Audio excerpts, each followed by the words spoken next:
দেখুন, যেটা জানালাম সেটা তো সম্পূর্ণভাবে আপনাদের কাছে বলা সম্ভব নয়। অনেক কথাবার্তাই হয়েছে। মেনলি আবার যেটা বক্তব্য ছিল যে পশ্চিমবঙ্গের সীমান্তবর্তী জেলাগুলোর আইন শৃঙ্খলা এবং সেখানের যে ডেমোগ্রাফিক চেঞ্জ এবং যেটা ভবিষ্যৎ ভারতের আভ্যন্তরীণ নিরাপত্তার ক্ষেত্রে বিপজ্জনক হয়ে উঠতে পারে, এই বিষয়ে ওনাকে বলেছি।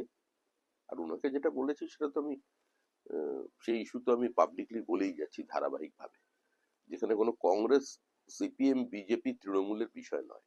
এই বিষয়টা হচ্ছে পশ্চিমবঙ্গের আভ্যন্তরীণ নিরাপত্তা, পশ্চিমবঙ্গের সঙ্গে সঙ্গে সারা ভারতবর্ষের আভ্যন্তরীণ নিরাপত্তা এবং দেশের সুরক্ষা জড়িয়ে আছে। না, শুধু বাংলাদেশের অগ্নিগর্ভ পরিস্থিতি তৈরি হয় নয়, বিজেপি একমাত্র রাজনৈতিক দল যে 80-র দশক থেকে বলে এসছে যে সাইলেন্ট ডেমোগ্রাফিক ইনভেশন চলেছে পশ্চিমবঙ্গের উপরে। আজকে পশ্চিমবঙ্গের বিভিন্ন জেলার মানুষ সেটা উপলব্ধি করতে পারছেন। ইন্টারনেট বন্ধ করে রাখা হচ্ছে এক সপ্তাহ ধরে। কেন এই পরিস্থিতি তৈরি হলো? কেন কুচবিহারকে বেস করে বিভিন্ন জায়গায় এই মডিউলকে ছড়িয়ে দেওয়া হলো? কোভিড পিরিয়ডে র্যাডিকালাইজেশন এত বাড়লো কেন? এত ভারত বিরোধী শক্তি কি করে ঢুকছে ভারতবর্ষে? এটা তো খুব চিন্তার বিষয়। আর আমার মনে হয় এটা নিয়ে কোনো রাজনৈতিক বিভাজন উচিত নয়। একটা সময় ছিল নরসিমা রাওজি পর্যন্ত, যখন অন্তত পররাষ্ট্র নীতি নিয়ে বা দেশের আভ্যন্তরীণ নিরাপত্তা নিয়ে সমস্ত রাজনৈতিক দলের মধ্যে, বিশেষ করে কংগ্রেসের সঙ্গে জনসংঘ এবং পরবর্তীকালে বিজেপির একটা ঐকমত্য ছিল। এখন সেটা হচ্ছে না। অনেক স্পর্শকাতর বিষয়টাকেও রাজনীতির কেন্দ্রে নিয়ে আসা হচ্ছে, সে উত্তর পূর্ব ভারতই হোক কিংবা অনুপ্রবেশী হোক।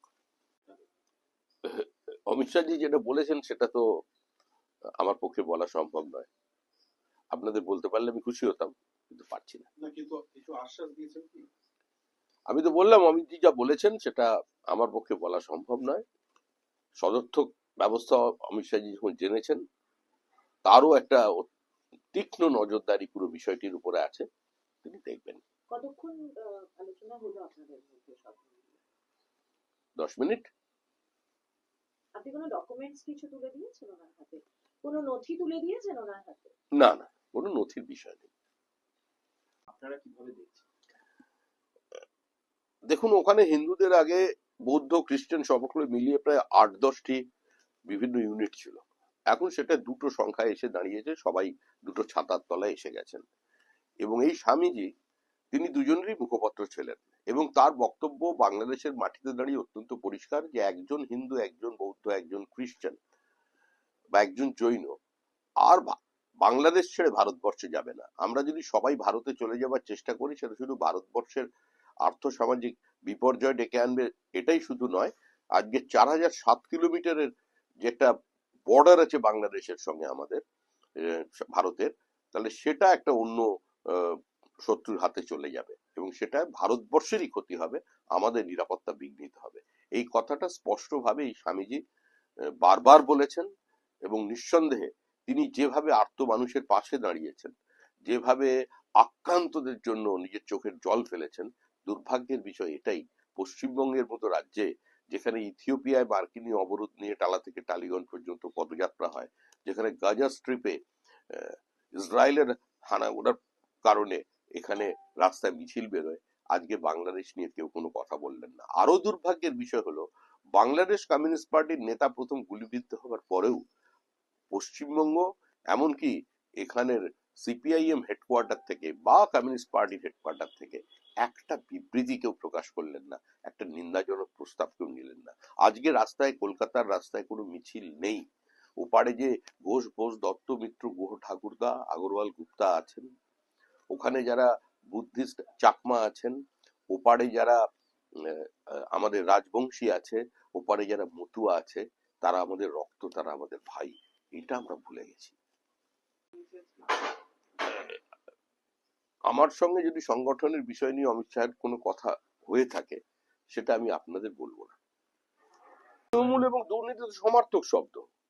আর রাজতন্ত্র পতনের সময় একে অন্যের বিরুদ্ধে লড়াই করে, পুরোটাই তো 75-25-এর গল্প, পুরোটাই তো ভাগ করে খাবার ব্যাপার। তো একজন যদি কম পায় আর সে একটু চিৎকার করবে, প্রতিবাদ করবে, এটাই তো স্বাভাবিক। আর এসব নিয়েই তো তৃণমূল। আরে জেল থেকে তো জামিন পেতেই হবে, জামিন পাওয়া একজন অভিযুক্তের তো অধিকারের মধ্যে পড়ে, কিন্তু জামিন পাওয়ার অর্থ খালাস হয়ে যাওয়া নয়। যে অভিযোগগুলো তার বিরুদ্ধে উঠেছে সেটা জনমনে প্রতিষ্ঠিত, এবার আইনগত ভাবে তার যে সিলমোহর লাগানো সেটা বাকি। এখন জামিন পেয়েছেন, যদি ঘুরে মনে করেন যে সবকিছু ঠিকঠাক হয়ে গেছে, আবার আগের মতো অভয়ারণ্যে বিচরণ করবেন, সেটা সম্ভব নয়। না না, জামিন তো দিতে হবে। খুনের আসামিও তো জামিন পায়, যার বিরুদ্ধে ৩০৭ কিংবা ৩০২ এর অভিযোগ আছে, সেও তো জামিন পায়। এখন ইনভেস্টিগেটিং এজেন্সির মুখপাত্র তো আমি নই। আমরাও মনে চাই যে এই ইনভেস্টিগেশন এর গতি আরো ত্বরান্বিত হোক।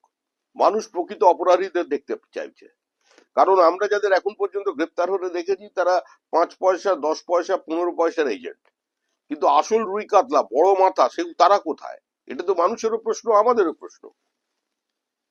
উৎসব পালনের সময় নয়, যেখানে সংবিধান বিঘ্নিত। 4 জন মারা গেছে তাদের মধ্যে। দেখুন, সংবিধান সর্বোপরি, সর্বোচ্চ। সংবিধানই ভারতবর্ষকে বেঁধে রেখেছে।